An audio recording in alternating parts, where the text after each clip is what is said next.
Oh, shit. Here we go again. The Mets were dead in the fucking water. I had given up on them, in May. We had the worst record in the league. Had basically no chance to make the playoffs. And somehow we make this miraculous comeback, have the best summer, June, July, August, September, fucking make it in by the skin of our teeth. We're down 2-0 in the top of the eighth to the Brewers, and somehow score 3, hold them, and win. It's like, man, it's crazy watching this team, dude. Like, it's something that I won't forget. This has been the first time in 9 years that I've watched meaningful playoff baseball with the Mets. It's like, I love it and I hate it at the same time, because if it's not my team, I don't really care as much. There's not as much like pressure, but I was sweating every fucking pitch yesterday. Every pitch yesterday. Obviously, the first game 1 didn't go our way. But we got beat 9-0. But that's what's great about baseball is you have a quick turnaround the next day, and boom, you're up 6-0 in the top of the third.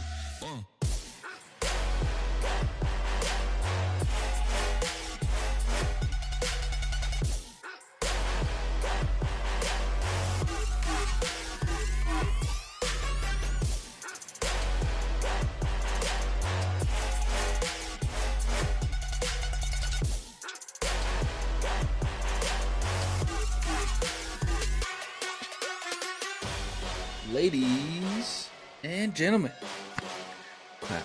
that's my hike. I'm hiking it. All right, welcome back to yet another episode of Real Conversations with Cozy and Murph. We are back with another midday episode, cranking it out on the one off chance hour we get a day anymore, it feels like. But we are here, and football is running rampant. We're going to talk this past weekend's games, all the drama that's surrounding, a lot of these teams, Steelers quarterback room, this stuff with Aaron Rodgers, Devontae Adams, some question marks about the Cowboys. We're also going to talk baseball, Mets, Cody's Mets, man, making a run. Yes, sir. How about that? We got a lot of baseball to talk about, and we'll close it out with this, the greatest college football slate of all time. We'll close it out this past weekend. All the games pretty much lived up to their hype, so we've got a lot to talk about. Let's break down into it, starting with this last weekend of games. We're not going to run through everything, more or less the highlights of the games. I was listening to part of my take this morning, and they were talking about the possibility that this might be one of, if not the best, rookie quarterback classes to ever come out, especially just like pro-ready, skill development-wise, you know what I'm saying? You got to think about it. Caleb Williams coming on strong. Jaden Daniels coming on strong. Drake May looked good. Spencer Rattler, Bo Nix. It's like, we got some guys, dude. Yeah, there's only one guy that has yet to play, and rightfully so. That's Michael Penix in Atlanta. But, I mean, when you got a guy like Kirk Cousins balling out like he is right now, I mean, you're probably not going to see the field unless you're, either up by a lot or down by a lot. So, yeah. But, yeah, I mean, it is impressive to see these young guys come in and have these hot starts. It is something that, we're not accustomed to seeing as football fans. Usually it takes about a year or so for them to get acclimated to the pro level. But I will say, I think CJ Stroud kind of broke the mold with that last year and what he's been able to do so far in his young career. And so it's kind of like, these guys are learning from each other. And I feel like, and this is something that is kind of become more common, is like guys being buddies on other teams. See, back in the day before social media and podcasts and all that shit, dudes hated each other, especially if they were played on a rival team. I mean, obviously they're all, it's a brotherhood per se at a certain level. But at the end of the day, we had these in-conference rivalries or interdivisional rivalries. Dudes did not like each other. But now you got Micah Parsons and fucking Darius Slay going on each other, going on the podcast together and chopping it up. And back in the day, that wouldn't happen. So now I feel like there's more information sharing. And so guys get on the same level or and they support each other more, I guess is a way to put it. But it seems like, yeah, I mean, it's been fun to watch these young quarterbacks, and I mean, I'm not a Bears fan, but it's cool to see the Bears finally having a competent quarterback that you can be excited about for years to come. I mean, really, the last quarterback that did anything for him besides Jay Cutler was what, Rick Grossman. Yeah. Took him to the Super Bowl. Yeah. And he was an awful quarterback. So like, it's neat to see. It is, and it gives me hope for Penix. I think Penix, once he gets an opportunity, maybe he'll be the guy to take the mantle from Cousins. Well, shit, yeah. I mean, you got to think about records wise, how many rookie quarterbacks have come in and had as good starts as some of these teams going forward. And to your point, I think Penix is pro ready.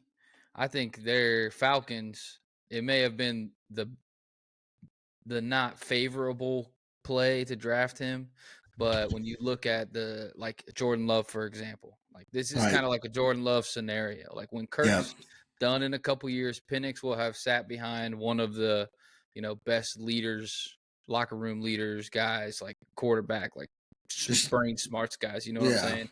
Penix will be in the right position. I think you guys made a great play taking Penix. I think he's there, and it gives him time to like actually build up his body, get healthy, be a full guy. And it is it's weird because ever since the Super Bowl, and I know, Falcons fans, that's kind of like our fucking what is it, D-Day or whatever. That's like our Your fucking canon event. yeah. There you go. It's like literally our canon event. But like ever since then, it's just been mediocre to poor, just all around as an organization. So yeah, of course, whenever we signed Kirk Cousins coming off an Achilles to 185 million or whatever it was, yeah, we have some apprehension because we've made a lot of bad decisions in the past. And then, drafting Michael Penix, a guy coming off multiple injuries. He's going to be an older rookie, and once he finally does get a chance to become the starter, he's going to be 26, 27. So yeah, like we do have some apprehension, but now that this year has gone the way it has, we've had this good start. I'm finally starting to trust these decisions that the GM and the organization as a whole is making. We have a good young roster. We have a good coach. I love Raheem Morris. I think he's a good motivator. I think he's a good defensive guy. Our defense has played very well.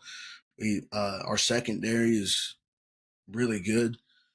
And so, yeah, I mean, it's been, hard for me to come around, but I'm finally falling into that comfortability of like just trust what they want to do, and we'll see how it works out. So, yeah, I think it's fair. I think the Falcons are, it's fun. Your Falcons are fun, bro. I'm excited for you. Falcons are fun. The rookie quarterbacks are fun. I'm having fun watching football, but I'm also not having fun with the Eagles. Yeah, Nick Sirianni. I think football is just hurting me this year. They're trying to hurt me. They're trying to take me out this year. Yeah, I want to talk about, I guess, more or less some of the question marks surrounding a lot of coaches in the league right now.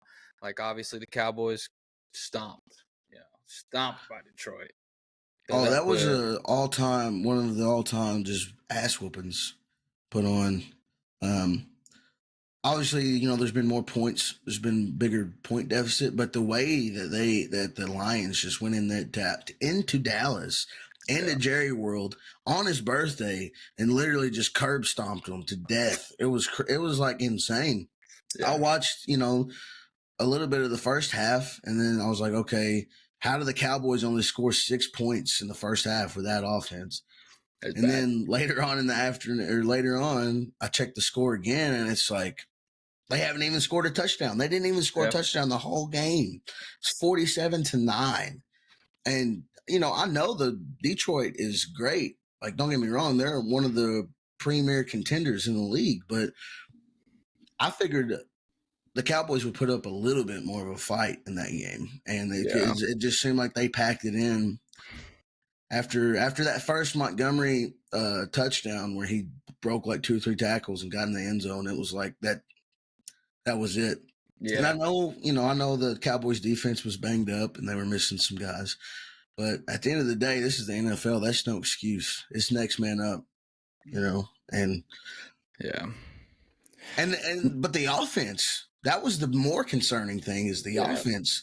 When you've got the highest paid quarterback in NFL history and one of the highest paid receivers in the league, like there's gonna be some expectations there. I mean, obviously. And to this point, they have not lived up to it. They haven't.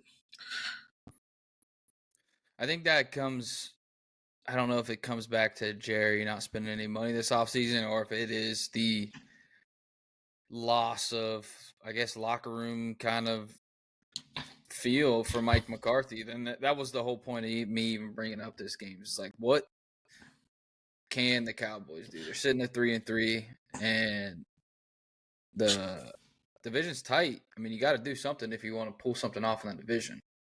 Right. And I think it's a combination of both. I think they made a mistake by sitting on their hands in the offseason.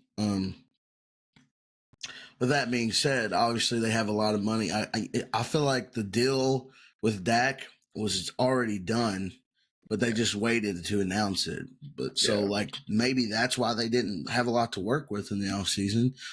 But still, you got to try to do something. And, I don't even remember who they got through the draft. And it's just like a lack of action, I guess, in the offseason. And then you have Mike McCarthy, who, like you said, I don't think that these players are behind him fully. They've had a lot of duds, especially after the playoffs against the Packers last year. They've had, I feel like that was a major, like sign of these guys don't get up to play for him. Yeah. For whatever reason. And so I think this will be Mike McCarthy's final year in Dallas. Yeah. If they get lucky enough to make the playoffs, I don't see them making it past the wild card. They might sneak in the wild card, but they don't have a shot at that division. No. It's Eagles or Commanders at this point, in my opinion. And so yeah, they might squeak in, but if they don't do something drastic, it's going to be the same old in Dallas once again. Yeah, I agree with you 100%. But I'm kind of doing all this, bring up, coaches on the hot seat. I think another coach on the hot seat is Doug Peterson, Jaguars sitting 1-5. And I don't even know if it's to blame on Doug at this point. Like Trevor at the end of the day, the coach falls back on the coach. If you fire Trevor. Yeah, if you don't win football games, at the end of the day, it's the head coach's fault. Point blank, period. And I think at this point, Doug Peterson is a dead man walking. Like it's done. It's over with. They're not making the playoffs. Obviously, I guess the most they can hope for is to try to get close to 500 as they can. But this seems like maybe a 5 or 6 win team at most. At best, yeah. That's kind of where I put it, and especially to go over to London, being the Jaguars, the self-proclaimed overseas team that they are, to go over there against a rookie quarterback who's never done this big travel or whatever, and then basically get put on display by Caleb Williams and the Bears. So it's like this is just a bad look. I know they don't have ETN, and they're struggling. They just get Ingram back, but the biggest thing in that game was the receivers. I don't know if you've seen I watched some of it. They dropped 4 touchdown passes. Yeah. 2 of them were easily, like nobody was even around them, catches that they should have made. And then, it's just like, you can't expect to win. I mean, Trevor Lawrence can only do so much, and he has played better the last 2 weeks. But if your receivers are not catching clear touchdown passes, what can you do? Yeah. I seen a stat somewhere. It was going into the season was since Trevor Lawrence is coming to the league, his wide receivers have the most amount of drops That's of any crazy. wide receiver group in that same time period. So like, I don't know if how he throws the ball, or it spins funny, or like they've just had dud ass wide receivers, but that's been a common thread in the sake of Trevor Lawrence. I was telling uh the group chat that I'm in with Trey and Brady and Seth. I was like, Trevor Lawrence is going to end up out of the Jaguars somehow, and then go be a freak for somebody's poverty ass franchise Watch that him trades go to for him. like Las Vegas and just be Yeah, lights out, yeah, fucking challenge Mahomes in that division and yeah, fucking what's his name, Justin Herbert. yeah. I think he'll end up somewhere and make a run. That or he ends up like, I don't know, God forbid, like the 49ers or something crazy. No, Brock Purdy's got that job locked up. Like it's barring injury, he's going to be the starter for the next Yeah. Or maybe the eight Jets nine when years. Aaron Rodgers leaves. True, they don't have a backup plan there. Yeah. And not to get too far ahead, but it's Yeah. going to be once Rodgers leaves, it's going to be an absolute fallout in New Yeah. York. I mean, it hasn't lived up to expectations. And well, I'll save that for Jets talk. Let's do one more. I want to ask you one more, Coach Sirianni. What the fuck's going on? Has he lost this team? He acted like a jackass after the game, after barely beating the Browns. I guess a win is still a win. A win is a win, but the Browns are awful. And he acted like, you guys like blew him out or whatever. But it was a close game all the way to the end. I think that Philly has got to Sirianni's head, and he doesn't know how to act. I don't understand. Like, I get that he is like the motivational type guy, but like he's full blown lost his fucking mind, dude. Like, Yeah, he's a highly emotional guy, which can be a positive sometimes. But whenever you lose control of it and you let every little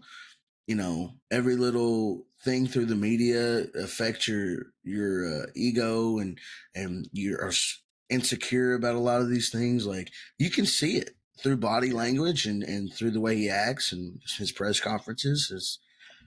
You're right. Philly is a very hard place to coach. It just is, yeah, and if you're not ready for the scrutiny, you can have a short career there. yeah, And they won a lot of ball games. Don't get me wrong. They been to the Super Bowl, been to the playoffs. So it's not like he hasn't accomplished things there, but it seems like it's been a downward spiral ever since 11 and 10 and 0 last year. yeah. I think he's what 4. He's like 4-11 in the last 15 weeks of regular season Yeah, football. that's not cutting it. That's not Plus a cutting it. playoff loss. Yeah, that doesn't work in Philly, bro. And I get that you're desperately trying to rally these guys, but like you're gonna push it to a brink where these guys are gonna be like, this guy is on my fucking nerves, bro.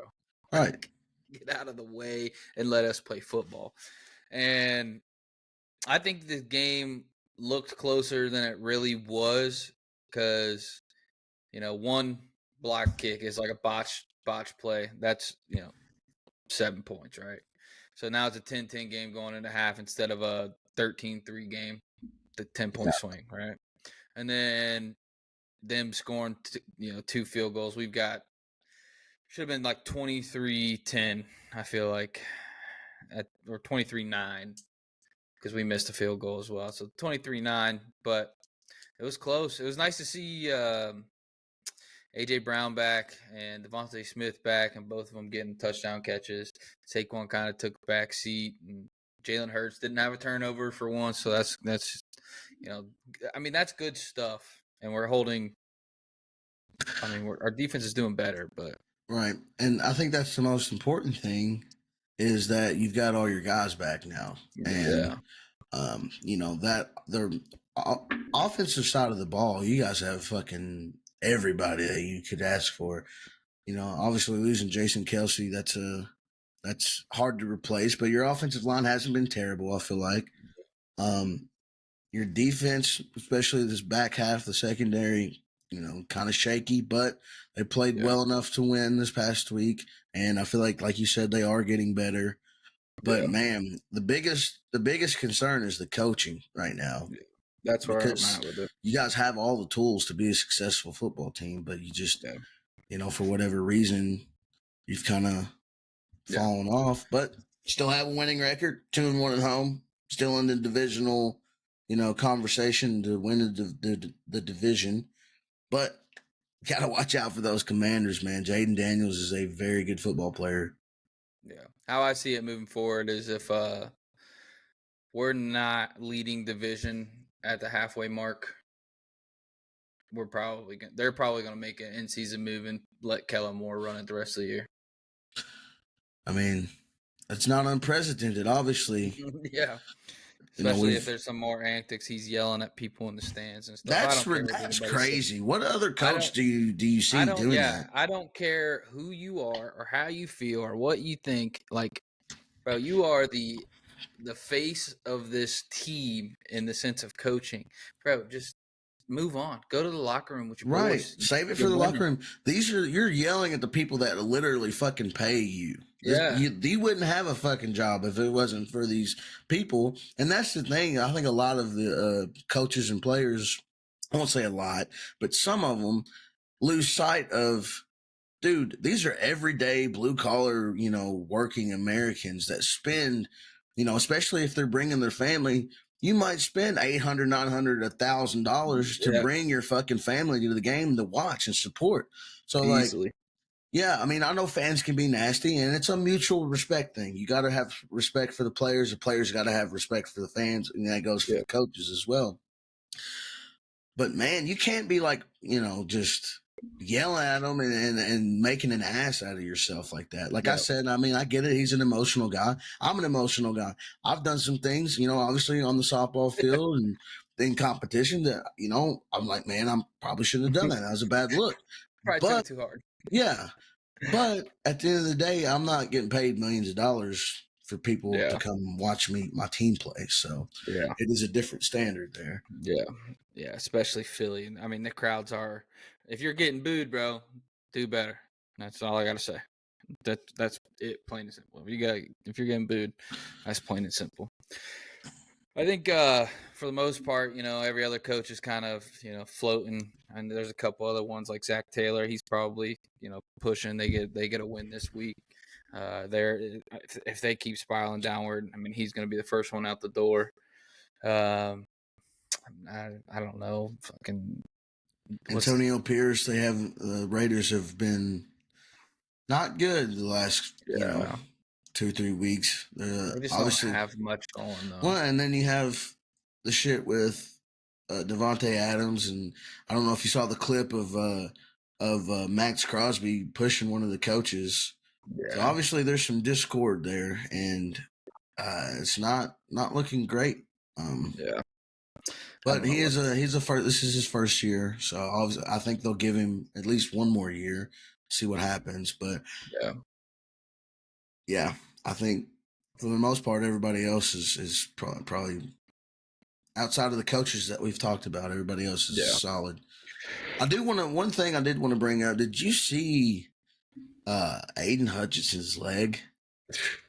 That was nasty. And I hate it for him. But that's like the type of injury that's like could be career threatening, Yeah. And I don't want to take it to the worst case scenario, but man, when you see somebody's leg get bent like that, I mean, they said he was had immediate surgery. Like they took him straight to the hospital to have surgery. So hopefully, he has his quick, speedy recovery. But man, that was not good. Not pretty to see. I watched the replay one time and I was like, okay, yeah, that's it. Like I don't need to see it again. I'm good. Yeah, And that's too. Also, like that is, we get wrapped up in all these fantasies and stuff. I mean, the media headlines of football, but this is a brutal sport, bro. Like, like there's a reason they're putting extra padding in helmets and shit, right? Like trying to protect guys because you think about some of the injuries that have gone down. Like think of Alex Smith a couple years ago. Like almost lost his leg. Bro's leg's never been the same, and that's the brutal reality of football. And it's crazy that he came back and played. It's actually insane. Have you seen his leg? Oh yeah, Recently? you sent me a picture of it. It's like a twig, bro. Oh, I can't believe you stepped back on the football field. Oh my god! But prayers to Aiden Hutchinson. Hopefully that everything, kind of works out and he's back. It seemed like his next season was in no immediate danger, barring no setback. So. And he's younger, so I feel like it is kind of easier for him to get back on the field because he's going to heal up better. And yeah, I think so too. Yeah, some of the things that I was going to say, some of the things that I kind of want to push into before we talk about this next week's slate. Some of the controversies and things that have popped up since yesterday's late night game has popped up. I think first off, the Jets and everything that's been going on. I know that we just pushed out the door Robert Saleh, and Bob Saleh's gone, and they've made an acquisition now to go get Devontae Adams and bring him over, reunite that pair. I know that you were saving some stuff for the Jets, but what are your thoughts on everything that's been going on in New York? Well, I think like I said earlier, at the end of the day, you're not winning. It falls back on the head coach. But I will say this in defense of Robert Saleh, it wasn't the defense that was underperforming. It's always been the offense, even going back to last year, that has not been up to par. And so for them to not only fire him, but escort him out of the building without letting him address the players or any of the coaches, like crazy. That's ridiculous. And I think that speaks to the culture of the New York Jets. I mean, they've been terrible ever since they went to the AFC Championship when they had Rex Ryan and Mark Sanchez and all that. They've been absolutely god awful. And it is desperation, I guess, to keep up with the rest of the league. And they make all these splash moves and these rash decisions. And you see where it gets you. Yep. Now, I feel like Robert Saleh was the scapegoat. They got him out of the building. But we saw what happened last night. Offense still, they looked a lot better. Nathaniel Hackett's not calling the plays anymore. I think that's a step forward. Yeah. But they still underperformed. Didn't score enough points. Only 20. Buffalo Bills scored 23. It was a good game. It was a back and forth game. And technically, it really wasn't a good game. There were so many fucking penalties that it was just like hard to watch. But, I think that they're letting Aaron Rodgers run rampant. Yeah. And make all these, it's like kind of like LeBron in the NBA. Like, let's go get this guy. Let's go get that guy. Let's bring him in. And so, we'll see how it shakes out. Alan Lazard is his favorite target on this team. I think that's obvious. Garrett Wilson's a good young rookie, or not rookie, but a good young receiver. But they just don't have the chemistry. Yeah, you can see it.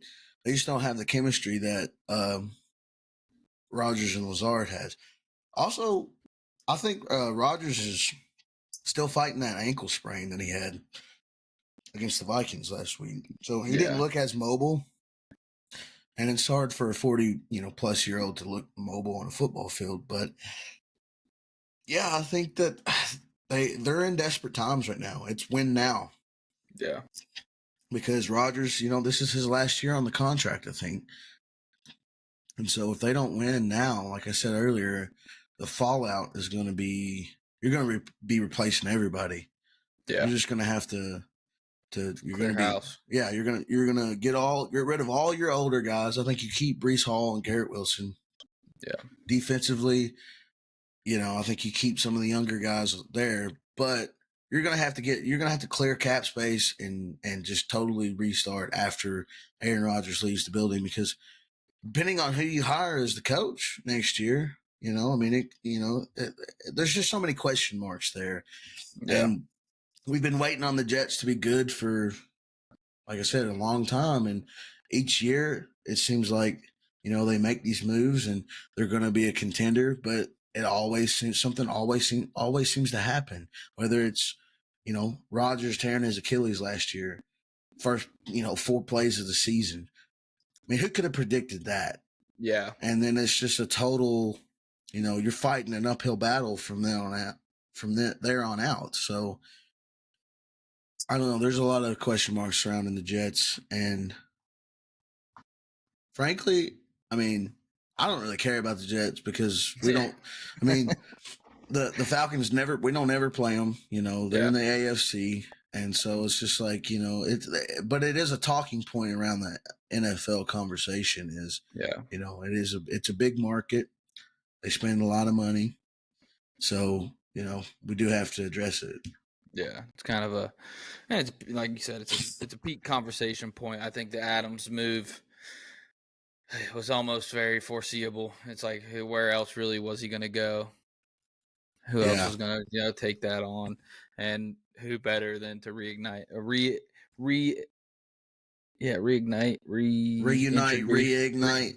reunite him with his former quarterback and pal, and we'll see what that goes and where that brings. I think that's a very interesting move. One more thing I wanted to bring up before we move on to some quick picks is this is very confusing to me. The Steelers are 4-2 with 2 losses being of 3 points. And today Tomlin says Russell Wilson will be taking first team reps. And Justin Fields has played good. What do you think's going on there? Like, what's going on in Tomlin's head? Well, I think maybe he just wants to reintroduce the quarterback competition, and I think the Steelers' offense has been underperforming. I mean, their defense is great; it always will be. It's a Super Bowl caliber defense. T.J. Watt is an absolute game wrecker.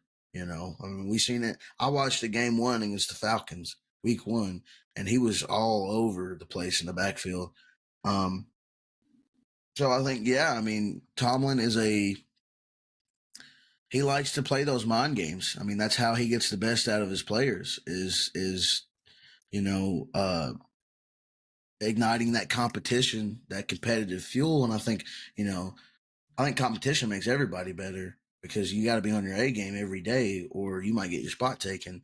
So I feel like, and also, they did pay Russell Wilson. They are paying him. So, what does it hurt if your offense is underperforming to see what you got in Russell Wilson, who in the past, couple years, he hasn't been great. He wasn't great in Denver, but he is a Super Bowl winning quarterback.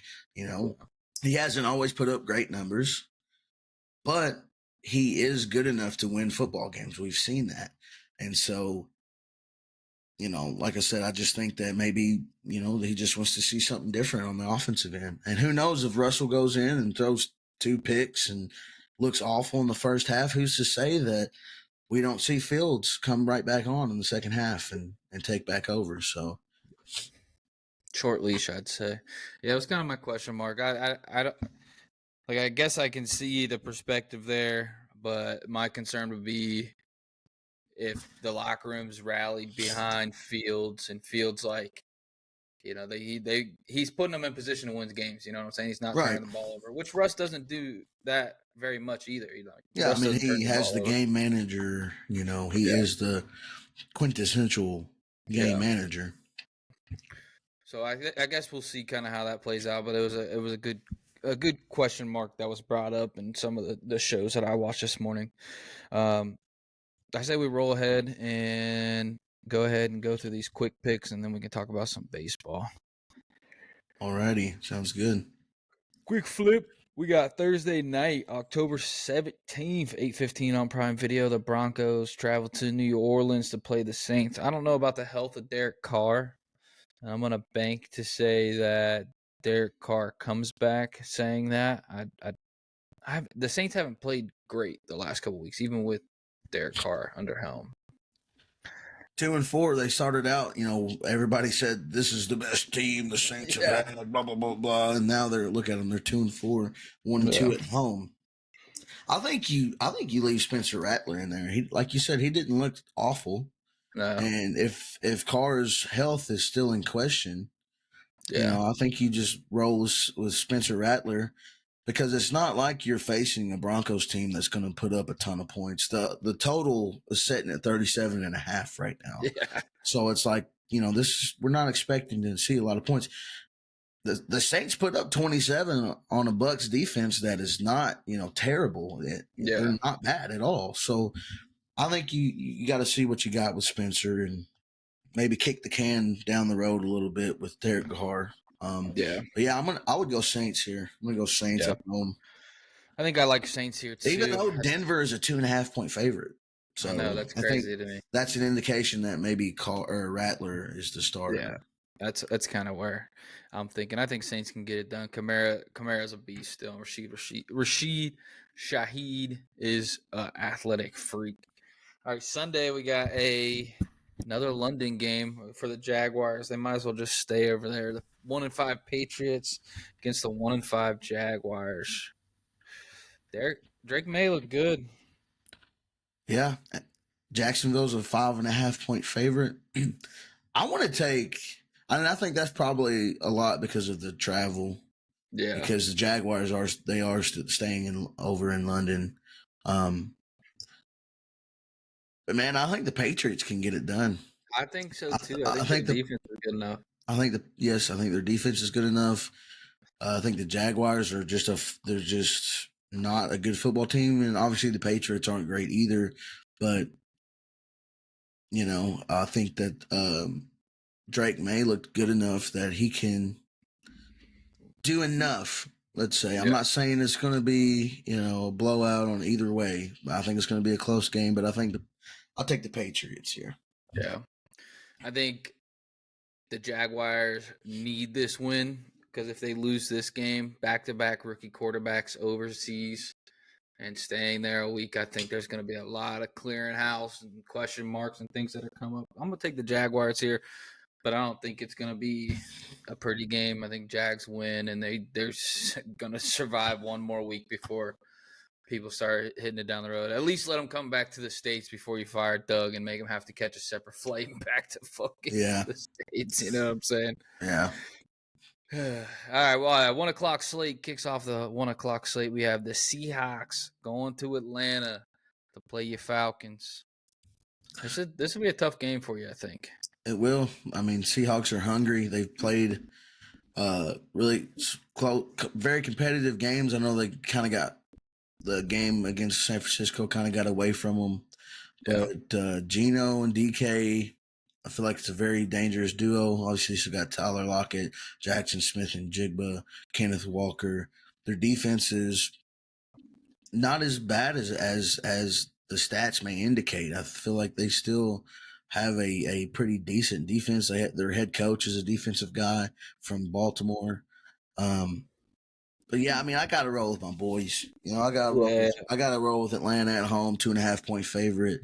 Like Kirk Cousins, he's on fire. Bijan is finally hitting his groove. Like I said, Tyler Algier had a very good game. Pitts has looked a lot better in the past couple of weeks. Drake London's still doing his thing.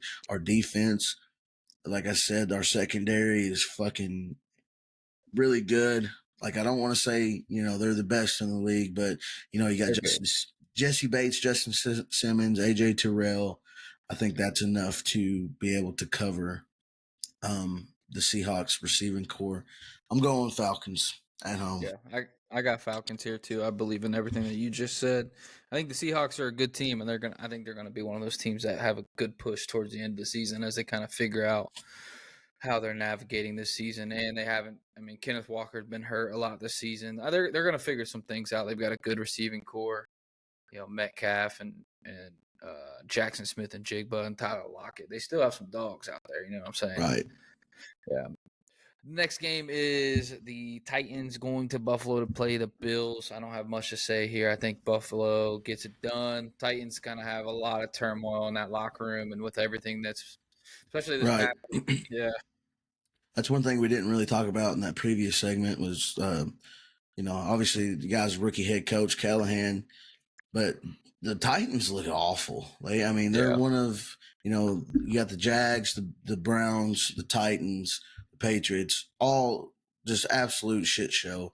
Will Levis has been like, I don't even know what the hell to even say about Will Levis. He's been god awful this entire season, turnover machine.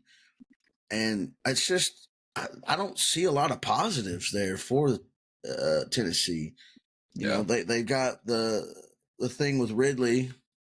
You know, Ridley has not done anything this season, and that probably mainly to do with quarterback play. But he hasn't been a great fit. Tony Pollard really hasn't, had a great season. The defense looked good in the initial first couple weeks, but they faded as of late. And it's just, man, the Bills are on a roll. I feel like they got back on track after the loss to Houston last night, or lost to Houston 2 weeks ago. They beat the Jets last night. Josh Allen has looked really good. I think obviously under Mahomes, he's probably the best quarterback in the league. Maybe there's a case for Lamar Jackson, Joe Burrow, but yeah, I think the Bills get it done here. 8.5. Breaking news. Amari Cooper has been traded to the Buffalo Bills. Breaking news, right as soon as we're having the conversation on the Bills game. That's a huge acquisition, I feel like, because the Bills really don't have a number one receiving option outside of Dawson Knox and Dalton Kincaid. So that's a big acquisition for them. So yeah, I'm going Bills all the way. I got Bills here. That's why I put the Schefter notifications on my phone. He's on. He's always on it. He's always on top of it. That's crazy. Browns receive a 2025 third-round pick and a 2026 seventh-round pick. That's it for Amari Cooper. He is kind of old. I mean, to be honest, he's getting old. He's gonna eat with Buffalo. I still think he has plenty of gas in the tank, especially for a contender like the Bills. Wow. Hell yeah. Well, good for the Bills. All right, we got 1 o'clock slate. Speaking of the Browns moving some pieces, we got the Bengals going interstate to Cleveland to play the Browns. I think the Browns are doo-doo. They're gonna let Watson die out there. So I'm gonna take Cincinnati and say Burrow's having a great year. Yeah, that is the one bright spot for Cincinnati right now is Burrow is playing lights out. They are 2-4, but they just had a slow start, as they always do. And we'll see where they end up at the end of the season. But they still have pieces. Their defense is really what lets them down at the end of the day. They have not played well defensively, but offense can still put up points. So and that's one thing the Browns can't do is put up points. So I feel like Cincinnati gets it done on the road in Cleveland. They are a 6-point favorite. Don't know that they cover. I could see this being a field goal type game. But I think the Bengals have enough firepower to get over on the Browns. Wow. Can't believe that just happened right here on the show. All right, next game is a great game. I think this will be a great game. The Texans going to Green Bay to play the Packers. Packers open up as 2.5-point favorites. Stroud having a great year. Josh Jacobs having a great year. Jordan Love doing a lot better. I like the Texans here, I think. I like the mix in Stephon Diggs. I know they don't have Nico Collins, but Diggs is filled right in. But damn, this will be a good game. This will be a great game. This might be the best game on the slate. Well, we got a couple games to talk about, but yeah, I agree. This might be one of the better games of the week. I'm gonna go Packers here at home. I think Jordan Love still has to do some work. I think it's a good quarterback matchup, good coaching matchup. Both of these teams are hot right now. But I think in Lambeau, I think the Packers get it done. 2.5-point favorite. I'm taking Packers to win and cover. Also, another announcement as of 3 minutes ago. The 2028 Super Bowl will be coming to Atlanta. Nice. It's a good destination. Yeah, I'm with you. I like the Packers, but I'm a Stroud boy, and I'm going to ride Stroud boy, even though I do like Josh Jacobs a lot. And that 1 o'clock slate, we have the Dolphins going to Indianapolis to play the Colts. Here's another question too I wanted to bring up. If you're the Colts, you're 2-1 the last 3 weeks with Joe Flacco playing the quarterback, and he's 7 touchdowns and 1 interception, moving the ball downfield. Do you just leave Flacco in there, or do you let Anthony Richardson take his time coming back, or you put him right back out there? Well, considering that Richardson did pretty much miss all of last year, yeah, I think you stick with Flacco. And you stick with Flacco, get Richardson healthy because obviously he's your long term starter. I mean, Yeah, you drafted him in the first round, he's going to be your guy. But Flacco's got the hot hand right now, and there's no reason to change that, especially when you got the 2-3 Dolphins coming in. Uh, you know, not a good football team right now without their starter. Still, Tua is still not. He's not playing this week. They've already confirmed. yeah, So I think you stick with Flacco, like you said, 7-1 interception ratio.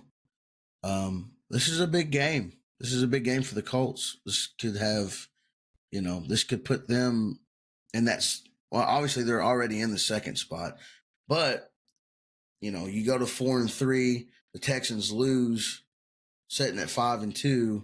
You're yeah. right You're in a at that. better You're in a spot. playoff. Yeah, you're in division contention right there. So Yeah, big game for the Colts. I don't think you take any chances. I'm going with the Colts here. yeah. I got Colts here too. I don't know exactly what to expect from the Dolphins under Tyler Huntley. I mean, they just haven't figured anything. I don't know what I mean, they're just holding ground. If they can win this week, it would be huge for the Dolphins. But we'll see It's kind of what a they're bigger holding on game to. though for the Colts. I feel like Yeah, I think so too. I don't think the Dolphins have anything really. Without Tua, you don't Yeah, really have any expectation to win. yeah, I think that's the Bills' division. So we'll see though. You never yeah, know. That's what's great about this league is you fucking never know. So yeah. All right, next 1 o'clock game we have the Detroit Lions interdivision going and playing the 5-0 Minnesota Vikings. This will be a good ass game too. yes, it will. Minnesota opens up as 2.5-point favorites. Ooh, the Vikings defense is legit. Lions offense is legit. I think losing Aiden Hutchinson is going to be the big factor here because he, is one of the better pass rushers in the league. I'm gonna go, Vikings coming off a bye, Lions coming off a huge win on the road. They go to Minnesota. I'm taking Vikings here. We'll see what Sam Darnold does, but Yeah, it's like you said. I think it's going to be a lot of points scored. A lot yeah, of points, but I think the Vikings defense is better. yeah, Like I said, especially after losing Hutchinson, it's going to be hard to replace that production. So going Vikings here. yeah. This could go one of two ways for the Lions, and if anybody can put it in the right direction, I think it's Dan Campbell. He can go into that locker room and say, we lost one of our centerpieces, but what this means is we can now pick up the pieces for him and do this for Aiden Hutchinson and make this a bright spot moving forward rather than something that destroys what we're already building off of. And I think Dan Campbell's the guy to do that. So I want to take the Lions to do a gut check victory this week Yeah, I mean, and pull one off. I'm never going to be upset about taking the Lions as an underdog. Yeah, So that's right. I know that's right. I like the Lions here.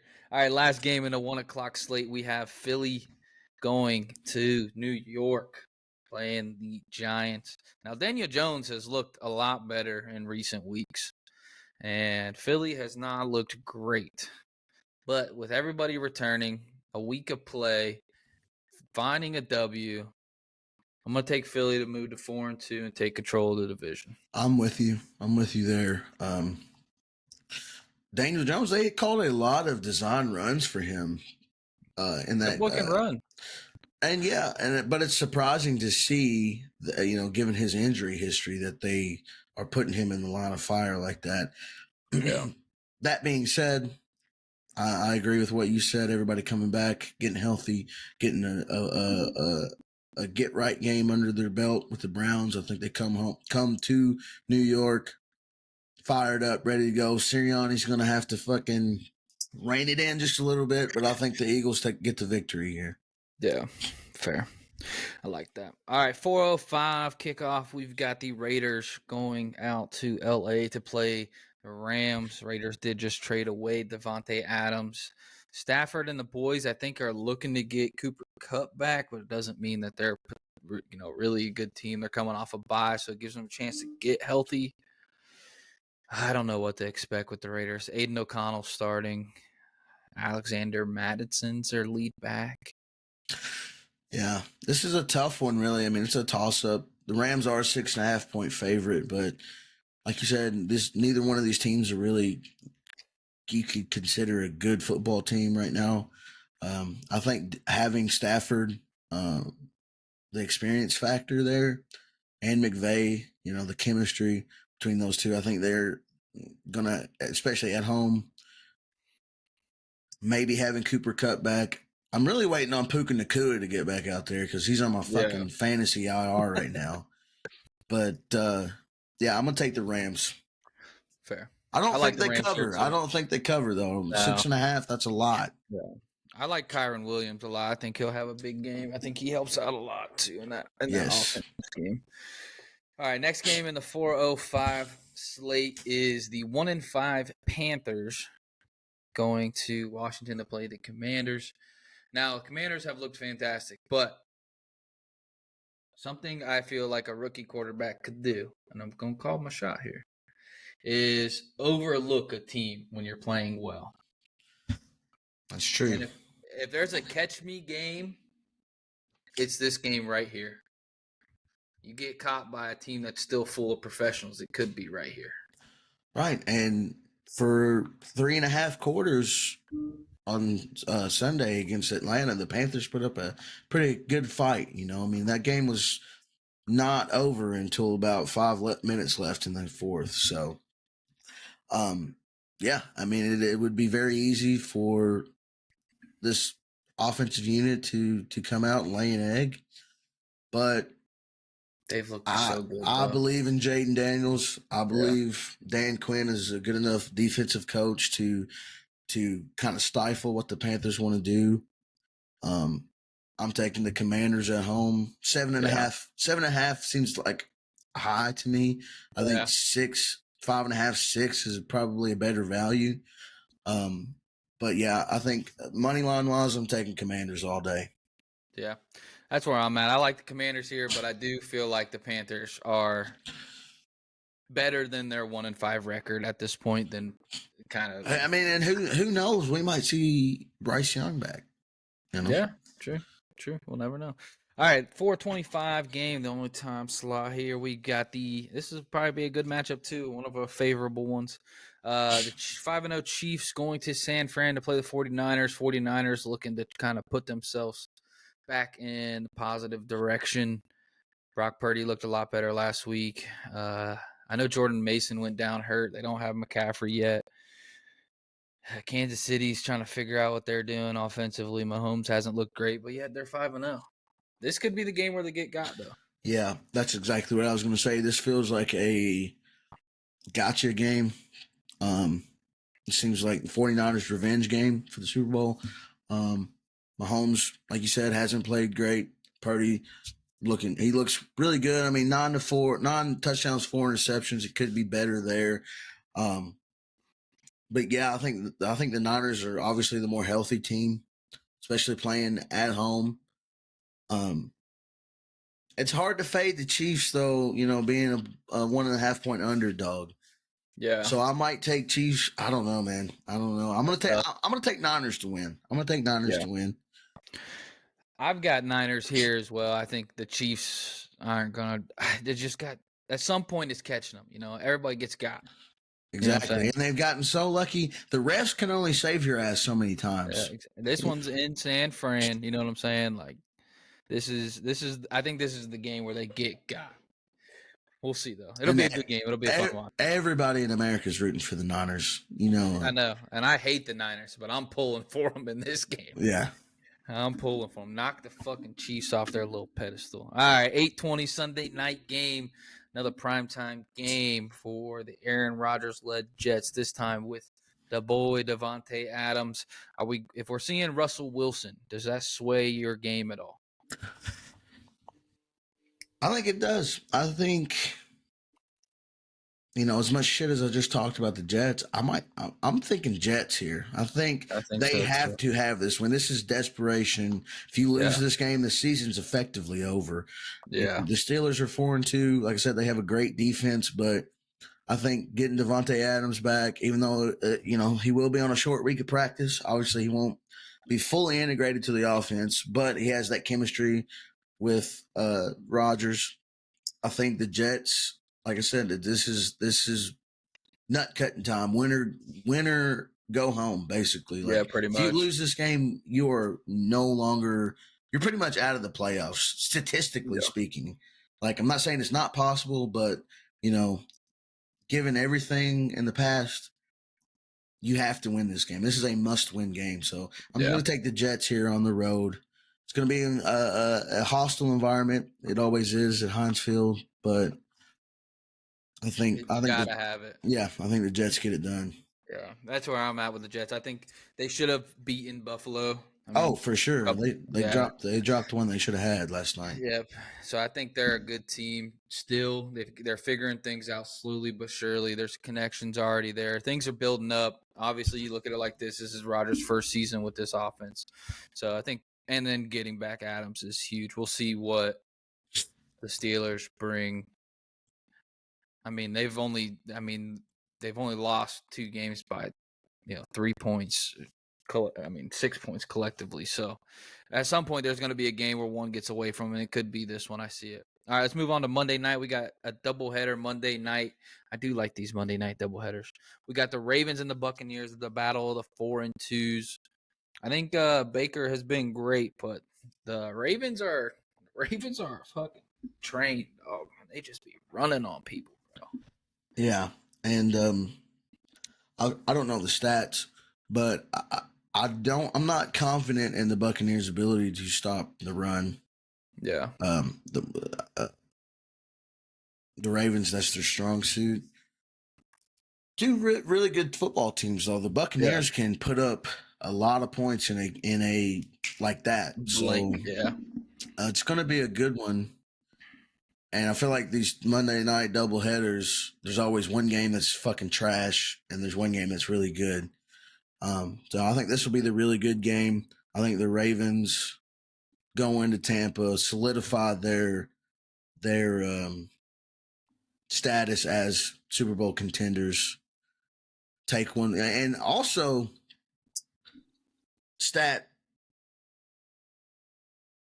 Lamar Jackson is what, like 23-1, 22-1 against the NFC. He does not lose to NFC teams. So I think he's going to keep that going, and I'm going to take the Ravens here to win.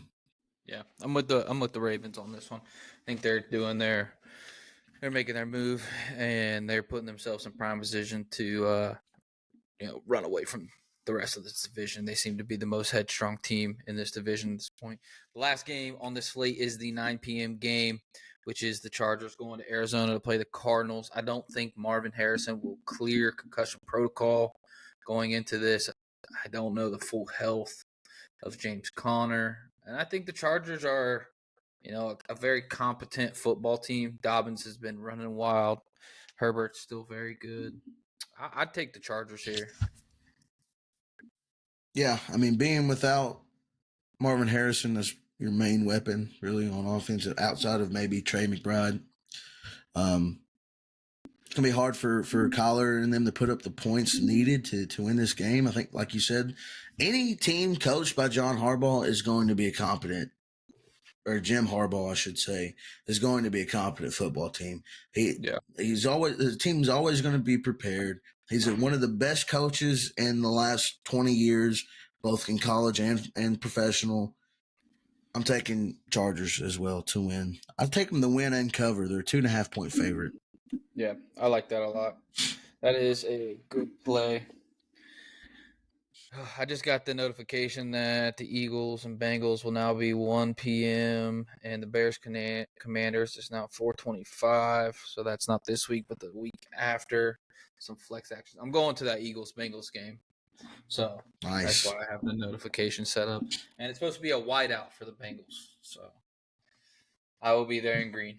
I was about to say you'll be one of the only fuckers there in green. So. I'll be there in green. You'll see the big panel be all white, and then you'll see me just green right in the middle. Funny. That's cool. I know. I'm excited for it. Well, that is the picks and preview for this upcoming week. Should be some good football this weekend. I want to transition over to, for pushing on time here, I want to transition over to some baseball that's been going on. If you're not up to date on baseball, we're in the heat, in the thick of it. We're coming down to nut crunching time. We are in the championship series. The National and American League Championship Series is going down. The Mets are playing the Dodgers and the Guardians and the Yankees, in which I seen a good video earlier today that kind of describes these two matchups. This is literally on both sides, David versus Goliath. Like, yeah, in a way, yes. But at the end of the day, it's hard to call the Mets, David, because we do have such a high payroll. Like we're like top 5 in the league as far as payroll goes. But those guys are not on our roster. Like we're paying guys that are playing for other teams. Yeah. So, but in the sense that you're talking about, the Mets were dead in the fucking water. I had given up on them, in May. We had the worst record in the league, had basically no chance to make the playoffs. And somehow we make this miraculous comeback, have the best summer, June, July, August, September, fucking make it in by the skin of our teeth. We're down 2-0 in the top of the 8th to the Brewers and somehow score 3, hold them and win. It's like, man, it's crazy watching this team, dude. Like it's something that I won't forget. This has been the first time in 9 years that I've watched meaningful playoff baseball with the Mets, and it's like, I love it and I hate it at the same time, because if it's not my team, I don't really care as much. There's not as much like pressure, but I was sweating every fucking pitch yesterday. Every pitch yesterday. Obviously the first game 1 didn't go our way. Look, we got beat 9-0. But that's what's great about baseball is you have a quick turnaround the next day, and boom, you're up 6-0 in the top of the 3rd on a Mark Vientos fucking grand slam. That was awesome. Crazy. And he's on fire for a young cat, bro. Right. We got some dudes that are going to get paid, and probably not by the Mets. We probably won't be able to retain these guys. And, Pete Alonso's future is up up in the air. Francisco Lindor is having an all-time season. I think this will cement him as a Mets legend, with the performance he's been able to put on. Yeah. What really scares me is the Dodgers pitching. Yeah. They have a lot of good pitching. And like I said, we were able to put up 7 yesterday, but whenever you get into their, the thick of their bullpen, it's really hard to put up runs. So they've got guys, bro. And the Mets, the bullpen has been shaky, but for whatever reason, we found a way to get things done. We're sitting at 1-1 in the series.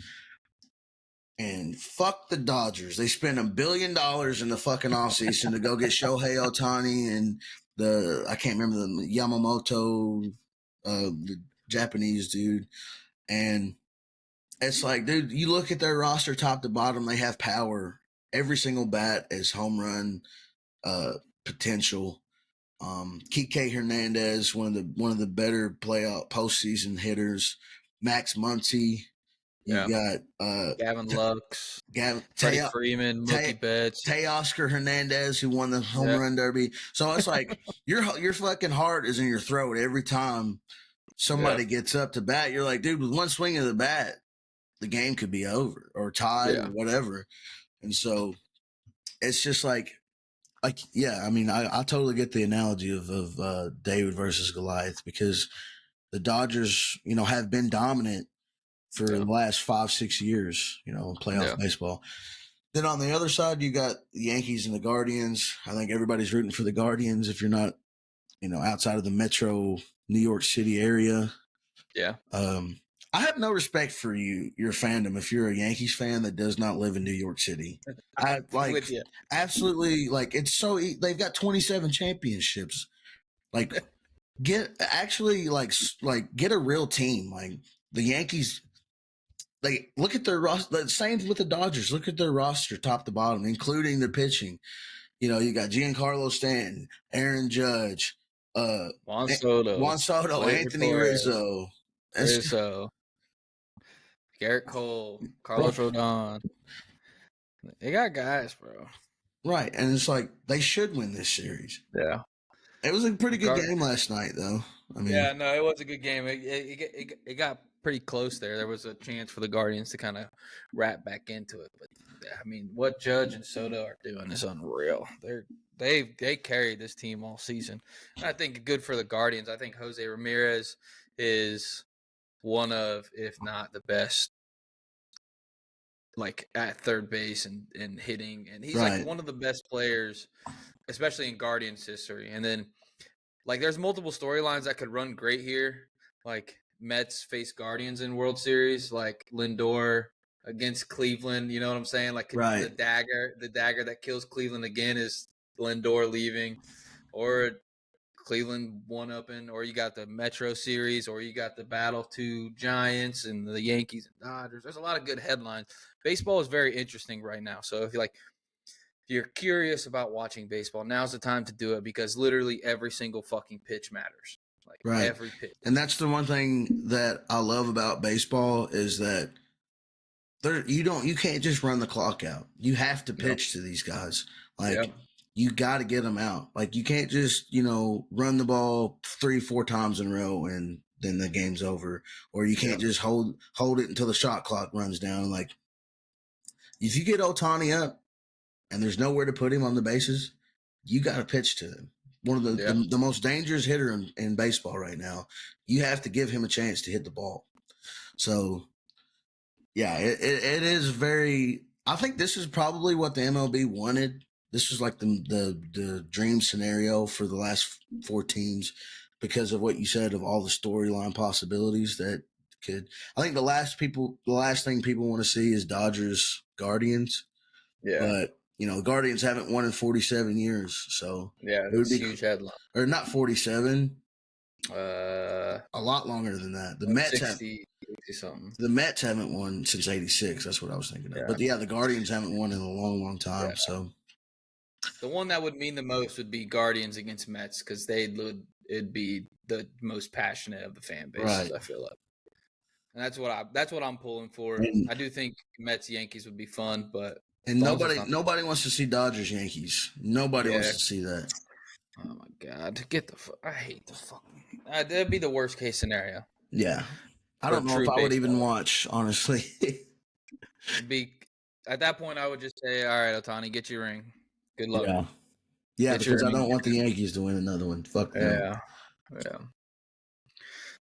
Got some good baseball to watch. Last thing I want to touch on before I got to head on out of work is this last weekend of college football, which was fantastic watching, aside from the Ohio State-Oregon game. But it was still a great game. I'll give Oregon that. They're probably the best or second best team in the country. And Ohio State played relatively great, like relatively, down to the end there. Which Dan Lanning – you're a motherfucker, I'll say that. That 12-man bullshit. That was smart. It was genius, but as the opposing team, fuck you, motherfucker. It's genius. And Ryan Day, you should have fucking known better, bro. You should have known. You don't win big games. You don't. It doesn't happen for you. You don't know how to do it. You don't know how to clutch it up. You don't know how to put your team in the right position to win. You got outsmarted by a guy who hasn't even tasted the fucking playoffs. Dog. He probably will this year. Yeah, this year, fuck yeah, they're good. Dylan Gabriel's legit, bro. Yeah. That boy can fucking sling it.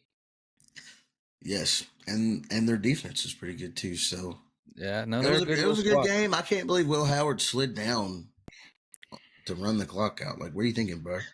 I'll give Will this. Like, I appreciate the fact that you were trying to make a play. Like, you could tell in his face that he was just trying to put them in position to win. Like, Right. he was just trying to get them that much closer to kick a field goal, which But you got to know how much time is on the clock. You know, you have to. it's hard. I know it's got to be so hard to keep 6 seconds in your brain when you're fucking scrambling like for that extra yard. Which I think if he just throws it away, you give your kicker a shot. You know what I'm saying? Right. If anything, you give him a shot to kick the whatever 55 yarder. He's hit 47. This guy's probably can hit a 50. You know what I'm saying? He probably Right. kicks 60 yarders in practice. Give us a chance, but it's a good learning experience. I'd rather it happen now, put us in position to grow as a team rather than to feel.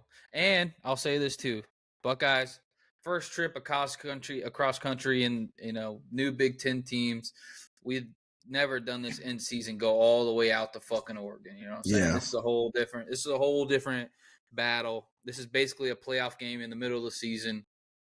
But it's a good test. It shows us where we are, and it proves Yeah. that we are a legit team.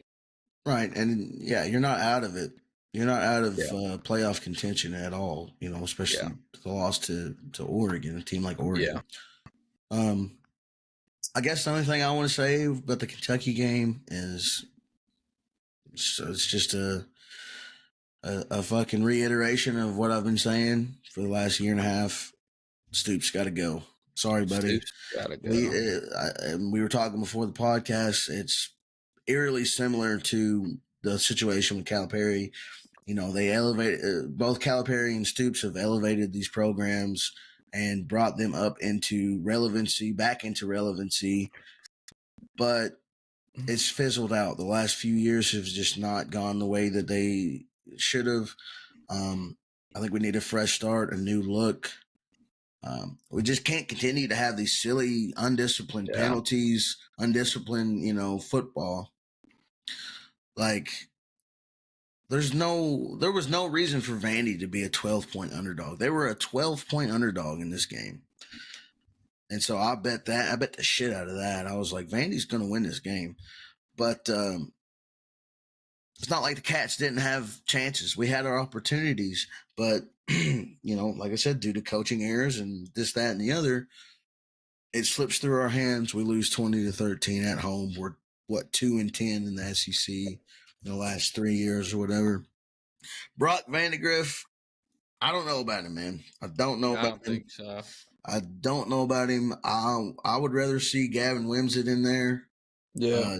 But maybe that's just me being a homer because he is from Owensboro, Kentucky. There's just a lot of question marks.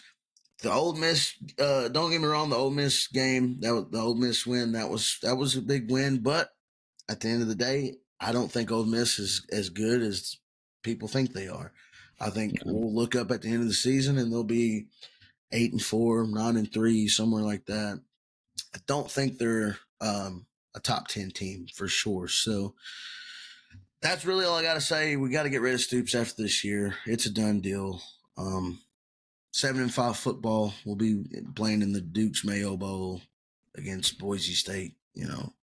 So The latest rankings in the AP top 25 is Texas 1, Oregon 2, Penn State 3, Ohio State 4, Georgia 5, Miami 6, Alabama 7, LSU 8, Iowa State 9, and Clemson 10. That's your top 10, rounding out your top 10.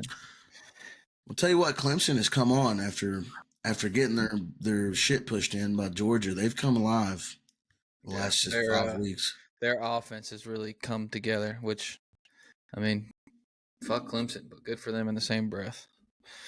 Lord. All right, I got to get out of here. I got to get my ass to work. All right, buddy. This has been a great episode, ladies and gentlemen. If you're in the northern Kentucky area, come give me your money at Texas Roadhouse. I will say, I feel like we've gotten really good at this. Like, no matter, even if it takes 2 weeks for us to record, we can come back and, just hit our stride right back like we never left off. So, That's what the Bulls do. exactly. Just some good old Bulls. All right, ladies and gentlemen, if you like this episode, even if you didn't like it, do me a favor and like, comment, subscribe, share something. Do one of the 4 things, and I will love you eternally. We appreciate you. We know that. Appreciate you sticking with us, and at times working a lot, doing a lot, making moves, growing up. It's a bitch, but here we are. Whenever we can. So have a great rest of your day. Tell somebody you love them. Appreciate you guys. Peace.